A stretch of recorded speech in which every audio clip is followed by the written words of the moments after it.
मुसलमानों के अंदर एक रिवाज आम होता जा रहा है, बल्कि हो गया है कि मुसलमान अल्लाह के वलियों की, अल्लाह के नेक बंदों की ख़याली तस्वीर, झूठी तस्वीर को दुकानों के अंदर, घरों में लगा देते हैं और बाज़ जाहिल उनको फ्रेम के डब्बों के अंदर सजाकर अपने घरों के अंदर लटका देते हैं।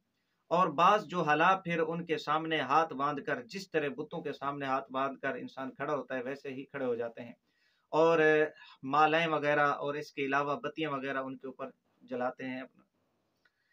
ये शरई तौर पे हराम, नाजायज़, बल्कि शदीद तरीन हराम है। इमाम अहले सुन्नत रहमतुल्लाह ताला अलैह फतावा रिज़विया शरीफ जिल्द नंबर 10 सफ़ा नंबर 37 के ऊपर ये फरमाते हैं कि अल्लाह अज़्ज़ा वजल इब्लीस के मकर से पनाह दे। दुनिया में बुत परस्ती की इब्तिदा यूं ही हुई कि अच्छे और नेक लोगों की मोहब्बत में उनकी तस्वीरें बनाकर घरों और मस्जिदों में तबरुकन रख लीं। धीरे धीरे वही माबूद हो गईं। इमाम अहले सुन्नत रहमतुल्लाह ताला अलैह ये फरमाते हैं कि दुनिया के अंदर बुत परस्ती की इब्तिदा ही ऐसे हुई कि अल्लाह के नेक बंदों की, अल्लाह के जो महबूब बंदे थे, उनकी तस्वीर को, उनके मुजस्समे बनाकर लोग अपने घरों के अंदर और मसाजिद के अंदर रख लेते बतौर तबरुक, और फिर वही धीरे धीरे माबूद बन गई। ठीक है, ये गैर शरई काम है। सही बुखारी और सही मुस्लिम की रिवायात में भी आता है, वद, सुवा, यगूस और याऊक, इसके अलावा नसर, जो हजरत सैयदना नूह अलैहिस्सलाम की कौम में से थे, ये नोक ये नेक लोग थे और कुरान में भी इनका जिक्र है।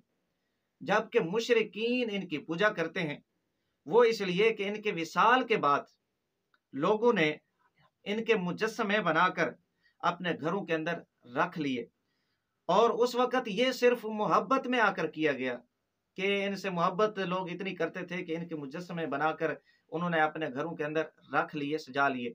लेकिन वही आहिस्ता-आहिस्ता फिर उनकी पूजा करने लग गए।